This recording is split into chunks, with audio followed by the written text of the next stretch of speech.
खुलुमबाय गोजोन फुंबिलिनि बयनिसिमबो गाहाम हामलायनायखौ जासिहरनाय थाबाय आं सिबिरानि ब्रह्म नोंथांमोनखौ एसबी बड' निउज चेनेलाव गासैखौबो बरायबावनाय थाबाय नोंथांमोननि थाखाय आं गोदान मोनसे भिडिअ लानानै फैबावबाय अन्नानै भिडिअखौ जोबजासिम नायलांदो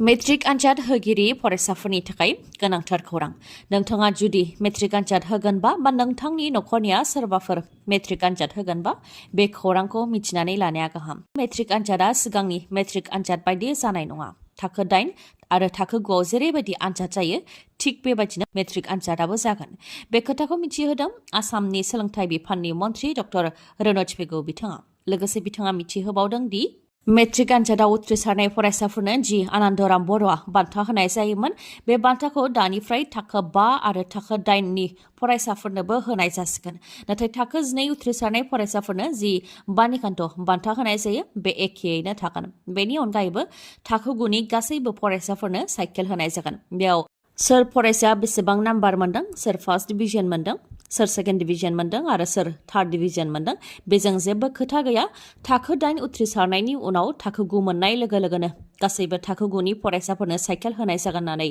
मिथिहोदों लोगोसे फार्स्ट डिभिजन मोननाय फरायसाफोरनो टेब्लेट आरो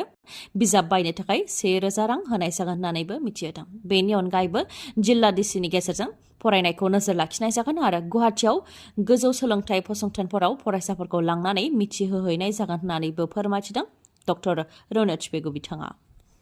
लामानि जाब्रबथायजों सासे बर' सुबुंनि जिउ खहा मुङा प्रमद बड' बिथाङा बर'नि सासे जाखांहांनाय इउटुबारमोन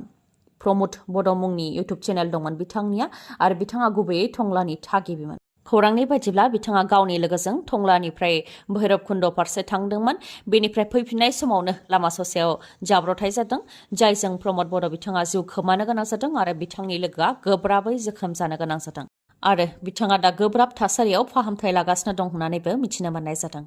आसाम अरुणाचल प्रदेश सिमा रुक्सिनावबो लामानि जाब्रबथायजों सासे फरायसानि जिउ खहा जनाय गोजौसिन गेजेर फरायसालियाव थाखो 8 आव फरायोमोन जाब्रबथायजों जिउ खोमानांनाय बिरेन थापा बिथाङा 14 बोसोर बैसोनिमोन 515 नं राजा लामायाव थानाय रुक्सिनाव जादों बे जाब्रबथाया मिथिहोनाय बायदिब्ला फरायसाया आनजाद जोबखांनायनि उनाव न' फारसे साइकेलजों फैगासिनो दंमोन बेयावनो पासिघाट फारसे थांनाय उनथिंजायनिफ्राय फैनाय ट्राकआ बिथांखौ सौख्रांफैदों जायजों बिथाङा जायगायावनो जिउ खोमानो गोनां जादों जिउ खोमानांनाय बिरेन थापाया 14 बोसोर बैसोनिमोन जाब्रबथाय खालामनाय ट्राकनि नाम्बारा AS22C9317 मोन गुवाहाटीनि देहा फाहामसालिफोराव कभिड-19 टेस्ट खालामफिननाय जासिगोन गुवाहाटीनि देहा फाहामसालिफोराव कभिड-19 नि थाखाय आरटिपिसिआर टेस्ट खालामफिननाय जासिगोन बेनि थाखाय कामरुप मेट्र'नि जइन्ट डाइरेक्टर अफ हेल्थ सार्भिसेसनिफ्राय गुवाहाटीनि कामरुप मेट्र'नि गासै प्राइभेट हस्पिटालनि डाइरेक्टरनिसिम लाइजाम हरनायजों लोगोसे सनापुर डिस्ट्रिक्ट हस्पिटालनि सुप्रिन्टेन्डेन्ट आरो सनापुर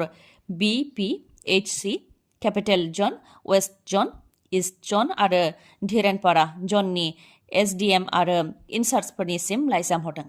कभिड-19 आरटिपिसिआर पजिटिभनि WGS टेस्ट खालामनो थाखाय बिथोन हरदों आरो बेनि सायाव नोजोर होनो थाखायबो बिथोन हरदों कभिड-19 नि गुबुन भेरिएन्ट JN1 भेरिएन्टआ भारतआव गोसारनायखौ नोजोर होनानै गुवाहाटीनि देहा फाहामसालिफोराव कभिड-19 टेस्ट खालामनो थाखाय बिथोन हरदों मख'नो गोनांदि कभिड-19 टेस्टखौ गासैखौबो नायनाय जानाय नङा जायफोरनाव कभिड-19 नि लैखोन दङ बिथांमोनखौसो कभिड-19 नि टेस्ट खालामनाय जागोन रिपर्टनि बायदिब्ला बुहुमनि दाब दाब जायगायावनो कभिड-19 नि गोदान भेरिएन्ट JN1 भेरिएन्टआ गोसारगासिनो दङ थांनाय 21 डिसेम्बरसिमाव 22 गोदान केस मोनदों भारतआव आरो गोदान गोजाम गासै 2997 कभिड-19 पजिटिभ केस मोननाय जादों भारतआव बेनिनो थांनाय 24 घन्टायाव सासे सुबुंनि जिउ खहा जादों केराला कर्नाटक आरो राजस्थान बेफोराव कभिड-19 नि गोदान भेरिएन्ट JN1 भेरिएन्टआ गोसारदों वर्ल्ड हेल्थ अर्गानाइजेशननि बायदिब्ला JN1 भेरिएन्टआ गोख्रैसिनजों बारस्लायो नाथाय सिगांनि बायदि बांद्राय लोमजानायाव गोग्लैया बिटिआर सरकारा 3 बोसोर आबुं जाबाय नाथाय बिटिआरआव खेबसेबो टेट उथ्रिसारनाय बिजाथिफोरनो थिसनथाइ होआखै टेट उथ्रिसारनाय बिजाथिफोरनो थिसनथाइ होनांगौनि दाबिजों क'क्राझाराव 3 घन्टा धर्ना होनाय हाबाफारि लादों जेराव फरायसा आफाद ABMSU आमसु आरो बनसुआ धर्ना होनायाव मदद होदों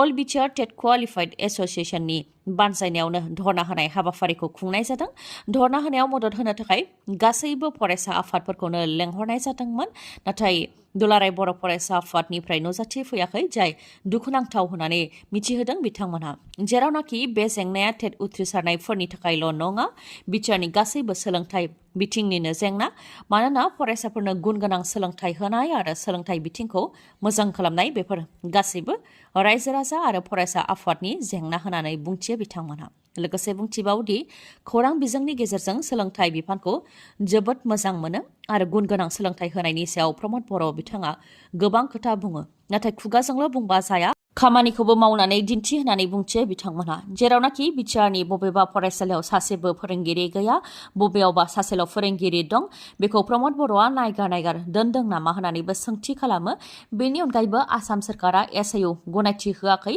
आसाम सोरखारा एसआइउ होयोब्लानो सानसे साननैनि उनावनो एपइन्टमेन्ट होगोन होननानै प्रमद बर' बिथाङा जि बुंबोबाय थादोंमोन। नाथाय थांनाय साननैसो सिगां प्रमद बर'नि मोखाङावनो डक्टर हेमन्त बिश्व शर्मा बिथाङा रोखा खालामदों साख्रिनि एपइन्टमेन्ट होखांनायनि उनावसो एसआइउ गनायथि जायो होननानै। अब्ला प्रमद बर'आ गोरोन्थि बुंदों ना डक्टर हेमन्त बिश्व शर्मा बिथाङा गोरोन्थि बुंदों? बेनि सायाव प्रमद बर' बिथाङा फिननायखौ होनो नांगौ होननानैबो दाबि खालामो बिथांमोना। जेरावनाखि आसाम सोरखारा आसामाव खेबथाम खेबब्रै फोरोंगिरिनि एपइन्टमेन्ट होबाय, नाथाय बिटिआरआव प्रमद बर' बिथाङा खेबसेबो थिसनथाइ होनो हायाखै, जाय दुखुनांथाव। आरो बिटिआरआव 19,000नि गोबां टेट उथ्रिसारनाय बिजाथिफोर दं होननानैबो फोरमायथियो बिथांमोना। 1,216 फोरोंगिरि पस्टनि एसआइउ गनायथिनि थाखाय जि दैथायहरदों, बेनि एसआइउ जानाय लोगो लोगोनो जाहाथे गासैनिबो फोसावथायखौ होयो, बेनि थाखायबो दाबि खालामो टेट उथ्रिसारनाय बिजाथिफोरा। ओजोंहाय बिटिआरआव टेट बिजाथिफोरनो थिसनथाइ होनायनि सायाव प्रमद बर' बिथाङा बुंथिदों दि समबारनि उनाव एसआइउ मोनगोन आरो एसआइउ मोननायनि 1 सप्तानि गेजेरावनो इन्टारभिउनि थाखाय लेंहरगोन आरो एपइन्टमेन्ट होगोन होननानै फिन खोथा होबावदों प्रमद बर' बिथाङा। इउनिभार्सिटिनि केम्पासनि सिङावनो गुलि गावग्लुंनाय जाथाय। फरायसायानो इउनिभार्सिटिनि केम्पासनि सिङाव गुलि गावदों, जायजों 14 फरायसाफोरनि जिउ खहा जादों आरो 25 फरायसाफोरा जोखोम जादों। जाक रिपाब्लिकनि राजथावनि प्रागआव थानाय चार्च इउनिभार्सिटियाव जादों बे गुलि गावग्लुंनाय जाथाया। 25 बोसोर बैसोनि सासे फरायसाया आखायाव हाथियार लानानै इउनिभार्सिटिनि केम्पासनि सिङावनो जेरै हायै एरै गुलि गावग्लुंदों, जायजों 14 फरायसाफोरा थैनो गोनां जादों आरो 25आ जोखोम जानो गोनां जादों।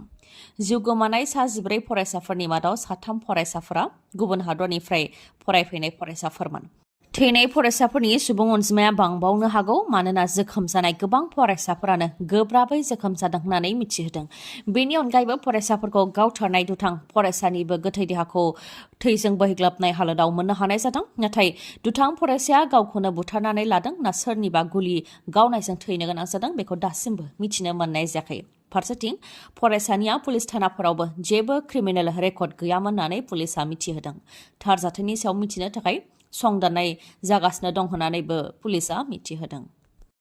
चिरां, क'क्राझार, बाक्सा, उदालगुरि आरो तामुलपुर जिल्ला जेरावबो जेरैथिंबो जयनिं हाबाफारि खुंगासिनो दं बिपिएफ दलआ। बे समाव लाइमोनफोरखौबो बिपिएफ दलआ हाबफैनायखौ नुनो मोननाय जादों। मैया चिरां जिल्लायाव थानाय बाथौ खेराइ फेमिलि रिजर्टआवबो बिपिएफ दलनि गेदेर जयनिं हाबाफारि खुंदों, जेराव गोबां रोजा रोजा लाइमोनफोरानो बिपिएफ दलआव हाबफैदों। बेनि सायाव हाग्रामा महिलारि बिथाङा बुंथिदों दि खायफा फरायनाय जोबखांनाय लाइमोनफोर, खायफाया इउनिभार्सिटि, मेडिकेल, सिआइटिआव फरायबाय थानाय फरायसाफोर, क'क्राझार, गसाइगाव, उदालगुरि, बिजनी, चिरां बायदि बायदिनिफ्राय फैनानै गासै सा 2077 जना बिपिएफ दलआव हाबफैदों होननानै फोरमायथिदों हाग्रामा महिलारि बिथाङा। लोगोसे बिथाङा बुंथिबावदों दि लाइमोनफोरानो जोंनि इयुन आरो बिथांमोननि सायावनो जोंनि इयुना सोनारगोन, बेनिखायनो बिथांमोन बिपिएफ दलआव हाबफैनायखौ बिपिएफ दलआ बरायदों होननानै बुंथियो हाग्रामा महिलारि बिथाङा। ओजोंहाय फरायबाय थानाय लाइमोनफोरखौ लानानै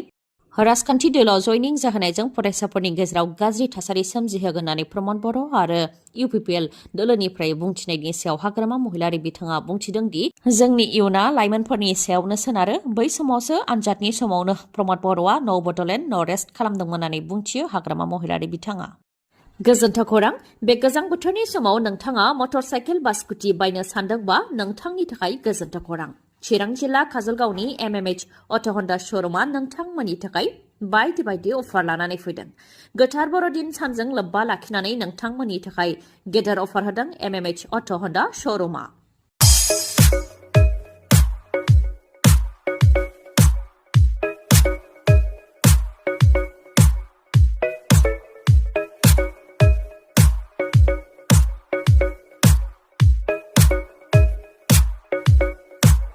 अफारफोरा जाहैबाय बेसेन नाङालासे गंनै हेलमेट मोननो हागोन आरो गांसे कम्बलबो मोननो हागोन जायखिजाया मटरसाइकेल बा स्कुटिखौ बायोबानो बे अफारखौ मोननो हागोन नोंथांमोनहा मिथिहोबावनाय नोंथाङा जुदि गोजाम मटरसाइकेल बा स्कुटिखौ सोलायनानै गोदान मटरसाइकेल बा स्कुटि बायनो सानदोंबा बेनिबो खाबु दं बे श'रुमाव लोगोसे ल'डाउन पेमेन्टआवनो मटरसाइकेल बा स्कुटिखौ नोंथाङा मोननो हागोन गोख्रैनो नोंथाङा बेफोर खाबुखौ लादो नङाबा बेफोर खाबुआ बारा गोबाव समसिम थानाय नङा 25 डिसेम्बरसिमल' थागोन बे खाबुआ आबुङै मिथिबावनो थाखाय 9101037416 नङाबा 8720957824 बे नाम्बाराव कल हरनानै खौरां लाहरनो हागोन गोजोन्थों दिनैनि भिडिअआ एसेनोसै गाबोन आरो गोदान भिडिअजों लोगो मोनफिनबावगोन नोंथाङा दासिमबो आंनि चेनेलखौ साबस्क्राइब खालामाखैबा अन्नानै साबस्क्राइब खालामदो लोगोसे लाइक कमेन्ट आरो शेयार खालामनो दाबाव गोजोन्थों